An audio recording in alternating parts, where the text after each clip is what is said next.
All right, so a viral video of a Mercedes-Benz doing stunts. Well, I don't think the Benz by itself was doing a stunt on a public thoroughfare has erupted social media and has made its way into mainstream media as persons continue to question the way the matter was handled by the relevant authorities. This morning we have with us Attorney at Law Gavin Goffe, who's going to share some of what our laws have to say about road use. But first we have some views from our Smile Jammers on social media about the issue.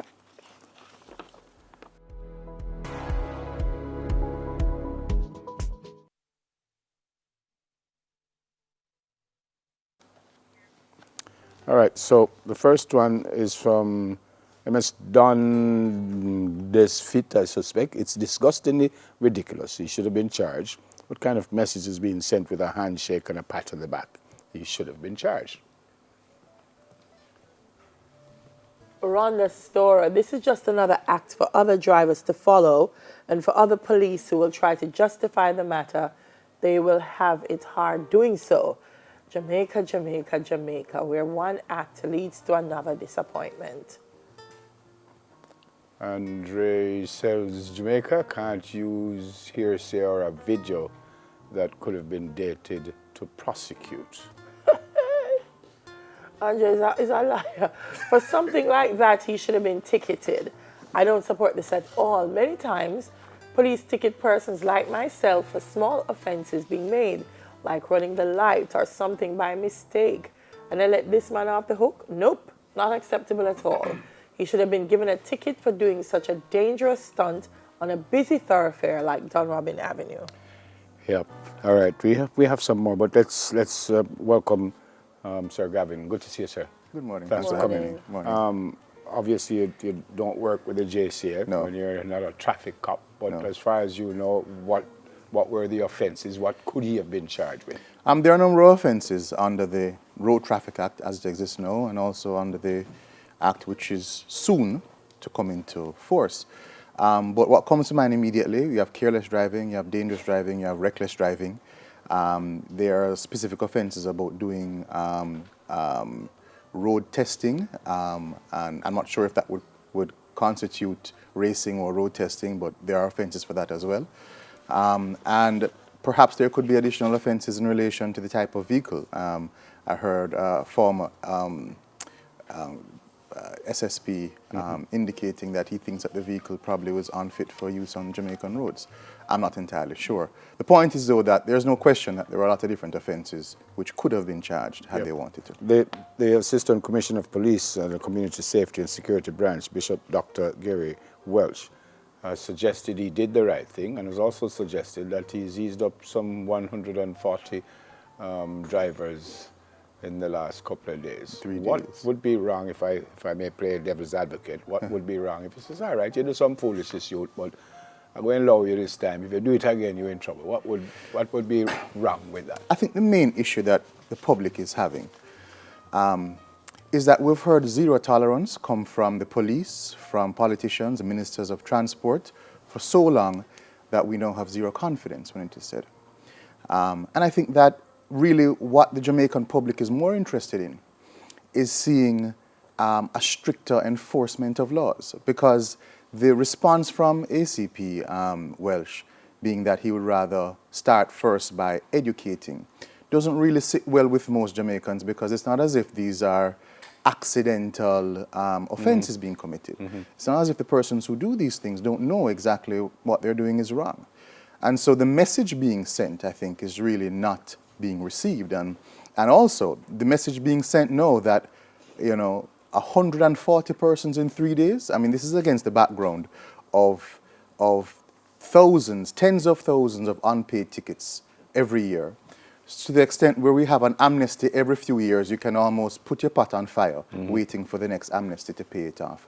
Really the message that I certainly would have thought the time now demands is one of getting serious. And perhaps saying that there's a new sheriff in town and we're going to do things differently, not the same old Bly system as before. Okay. The young man said, I was just doing some fun with the car because it's a fast car, but now I'm finding out it was something really wrong I did. So I'm so sorry about it, and it will never happen again. There's a thing that says ignorance of the law is not a defense. It's not a defense. Right. I mean, you know, there's a question as to whether or not that statement is really credible at all. The point is that he said he was having fun with the car, and this is not a toy, you know. And you could see from the videos that there was a very near collision taking place there. Yes, yes. For someone to say that they didn't know that anything was wrong in that, I think is rather difficult to accept. The fact that it is being suggested Yeah. and almost proven that he was not the driver, is that in itself an offense? I'm not sure if it's an offense to take the fall for someone else. Probably it would be. But more importantly, the JCF, under the law, has the power to require the owner of the vehicle to indicate who the driver of the vehicle was. In fact, you have a duty to maintain records of everyone whom you have given permission to drive your vehicle. And it's an offense to not supply that information to the police upon request. And so really, the direction in which we should be going is more automation. We should be going in the direction, and you've seen recently Minister Montague speaking about all the traffic cameras which are going to be coming. Some of them are going to be unmanned, and so they'll be able to read your license plate. That message coming just a few days before this, where you have ACP Welsh saying that it would have been difficult to build a case because the video maker would have to come and give a statement, and everybody else who had the video would have to come and give an evidential statement. You know, those two messages are not really congruent. We really want to be moving in the direction of having and encouraging people to submit their dashcam footage, to upload to social media the footage that they have showing the license plates, and for the police to be saying, we will investigate as much as possible. We will take this to the necessary levels to make sure that we protect you, the people. But legally, what is the responsibility of the owner of the car? Because even if I can't prove who was driving it, I can prove who owns it. Yes, absolutely. Is there legally responsibility on the owner? Yes, in fact, if an owner of the vehicle has a duty to make sure that whoever you give your vehicle to is licensed not only to drive, but to drive that particular class of vehicle, and it's an offense to do otherwise. And as I said, you have to maintain, if it's an employee who has the vehicle and is driving it, you have to maintain a record of that employee's driver's license and what their qualifications to drive that vehicle are, and also a log of when they are driving that vehicle on your behalf. Right. Outside of what you raised in terms of it sending a counter signal per se, Dr. Lucian Jones, who is National Road Safety Council, is also saying, in the light of us saying we have to be more careful on the roads, too many lives have been lost, that this also goes counter to what they have been trying to say. Yeah, and I agree entirely. And it's not a case where we don't understand the intention behind it. And in enlisting offenders to help educate the public is something which is not new.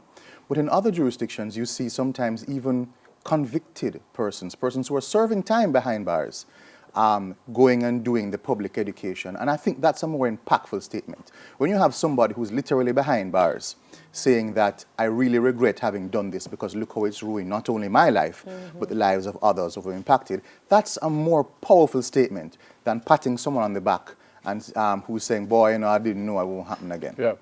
I asked the question already, and you've actually answered already, but I'll ask it in a different way. The police commissioner has come out and said there's still an investigation going on.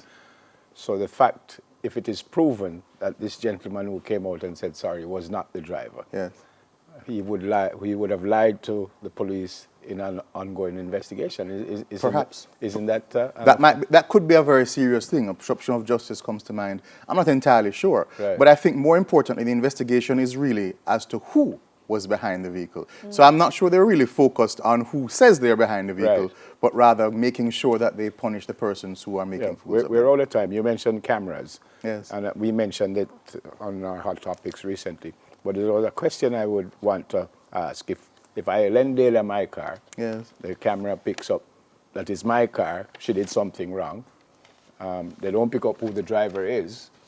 I mean, I wasn't driving, so they come for me and say I wasn't driving the car. I can get in trouble for that? Yeah, well, absolutely. Well, under the new law that's going to come into effect, certainly as it was proposed in Parliament, it would almost be an indictment on the car itself. So you would have a difficulty getting that car licensed and passed again. once there's an unpaid ticket on it. So it's really in your interest to make sure that whoever you lend your car to isn't doing stunts in our roads. But if Delia do the stunt, is not Delia going to get punished? That's a different thing. Dealer can get a ticket, but the ticket would also, hopefully, be registered against that license plate. Yeah. And so until that ticket is paid, that car will not be relicensed. Yeah, I guess. Personal opinion, what do you feel exactly what should happen in this case? In my personal opinion, I would really have preferred that we send a stronger message that this time we are going to get it right, that this time we are taking the lives of the public as a priority, and I would like to feel safer that the police are going to do everything within their power to protect us. Thanks for coming, sir. Thank you for having me. Gavin Goffe, attorney at law.